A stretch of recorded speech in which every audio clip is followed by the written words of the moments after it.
भाई लोग नमस्कार। आप लोग देख रहे हैं भोजपुरी मीडिया। तो फिर से ला दिया हूँ खेसारी लाल यादव जी का एक नया अपडेट। जैसे मैं आप लोग को बताया था सारेगामा हम भोजपुरी से टीजर आने वाला है। तो टीजर तो आप लोग देख लिए होंगे, काफ़ी कमाल का टीजर है जो सारेगामा हम भोजपुरी से शाम को 4 बजे आया है। तो अब वीडियो आने वाला है कल, तो कल शायद 11 बजे अभी आ सकता है। जो गाने का नाम है मुखिया बना दा देवी माई, मुखिया बना दी देवी माई गाने का नाम है। काफ़ी कमाल का वीडियो है क्योंकि आप लोग के बीच सारेगामा हम भोजपुरी से इस गाने को रिलीज़ किया जाएगा। काफ़ी कमाल कमाल का गाना छूट रहा है खेसारी लाल यादव जी का, वो भी देवी सॉन्ग। और हर दिन मतलब हर रोज़ उनका गाना छूट रहा है, लेकिन थोड़ा ये गलती भी कर रहे हैं।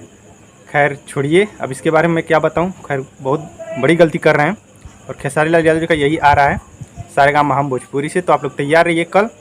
तो ये वीडियो कैसा लगा आप लोग कमेंट बॉक्स में ज़रूर बताना और इस वीडियो को लाइक ज़रूर करना, क्योंकि ऐसे मैं अपडेट लाता रहता हूँ। तो कमेंट बॉक्स में ज़रूर आप लोग बताना, अपनी राय ज़रूर देना। क्या खेसारी लाल यादव जी सही कर रहे हैं ये रोज़ वीडियो छोड़कर?